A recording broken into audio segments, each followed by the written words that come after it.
Lalela, ubomsaba umuntu wedlozi. Noma ngabe usumone kangakanani, umbone yithulele nje. Uthi noma ngabe usumhlukumeze kangakanani, umbone izithulele nje.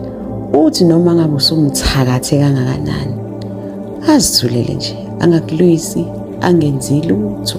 Uthi ngisho usumchithela, ngisho wazi ukuthi uyazi ukuthi uyamchithela, angakulwisi, ayithulele nje. Uthi ngisho ngabe usukhuluma umhlukumeza umphefumulo nomoya kangakanani, azithulele nje, angakuphenduli. Ubokwazi ukuthi uma bengekho phambi kwakho, la afika akhale khona akuzoba kuhle. La afike acele khona usizo akuzoba kuhle kuwena.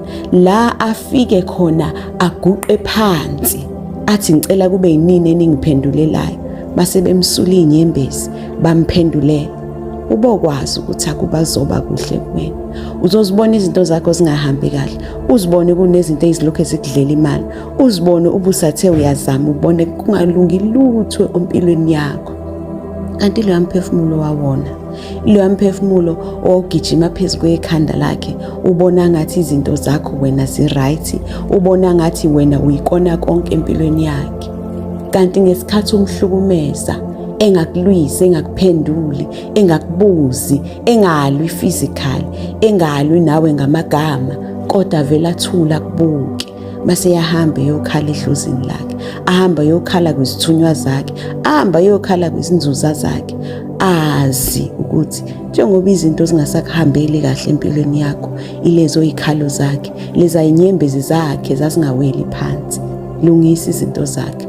Umuntu bomonile wedlozi, libona iphutha lakho, uxolise, ungenzi noma kanjani umuntu onedlozi, ngoba azi ukuthi yena uma engakuphimisanga washo ukuthi cha ungonile, ibhlungu lento engiyenzile, noma angakhali phambi kwakho, umshaye, abuse ngazo zonke indlela, kodwa thule akubuka ngakhali.